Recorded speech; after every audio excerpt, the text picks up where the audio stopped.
The Wolf and the Lion is a great deal like the web. About half are motivating scenes of compellingly adorable creatures and the other half imbecilic, wearing people out. Author, chief and creature dissident Giles de Maistre regroups with his Mir and the White Lion, co-essayist Prune de Maistre and makers for one more film about the significance of permitting wild creatures to live in opportunity, with people meddling just to guard them. Pre-creation on this film started when the creatures in the title were only 1 month old, so their earliest minutes together in their development could be important for the story, thus they and the entertainers would be okay with one another.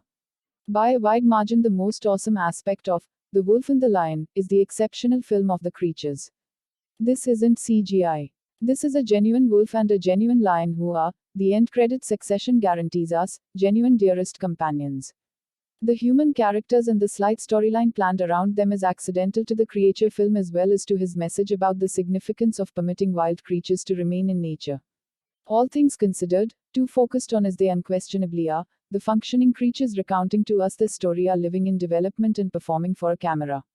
The film's initial shots set up the contention between the magnificence of the normal world and the savagery of the human world. In the first place, there's a charming scene of a mother lion with her offspring on the African veldt, enlightened by brilliant light and an imaginative sun flare, and afterward a nearby of the barrel of a firearm. A fledgling is then placed in an enclosure that is pressed onto a little plane, the offspring rested child uttering guttural squeaking hints of dread as the plane takes off for the opposite side of the world, offered to a carnival.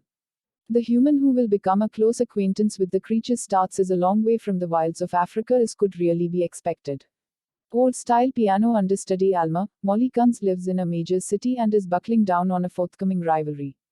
An educator attempts ineffectively to console her, yet she snaps, I don't need it to be incredible.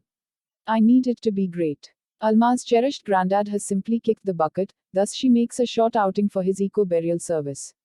His home is the main structure on a distant island such a long ways from the remainder of the world that there is no telephone or cell signal.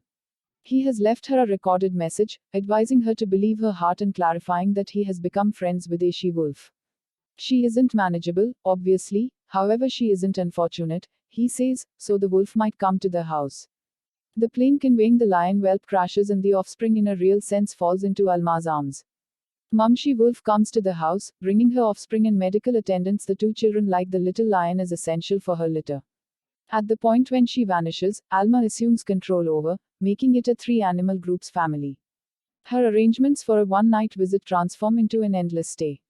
The setting is screensaver excellent, a flawless, distant island that ends up having an open house with immense glass windows watching out onto the water and a wonderful in order fabulous piano.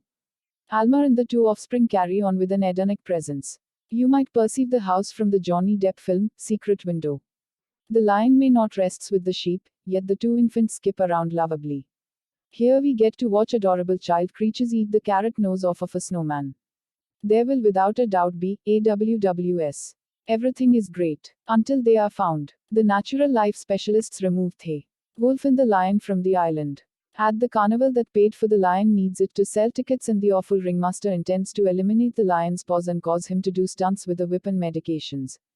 The wolf is taken to a safeguard by a self-depicted, significant researcher, attempting to save the uncommon variety by delivering them once the populace is maintainable. He is enraged at Anna for attempting to train a wild monster. Helpless persons more engraved than a chihuahua in Beverly Hills. That is pretty much as close as this film comes to discourse that transcends the degree of, you're behaving like a ruined whelp. You're behaving like an inept grown-up. Do you believe I'm insane? No, I believe you're awesome. The human pieces of the story scarcely register besides his interruptions, with sudden changes of character.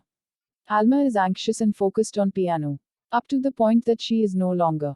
The carnival fellow is absurdly horrendous. To the point that he is no longer. Helpless Graham Greene has a difficult, be cautious, dear, job as Alma's guardian. The wolf and the lion make an extraordinary group, the people and the content don't.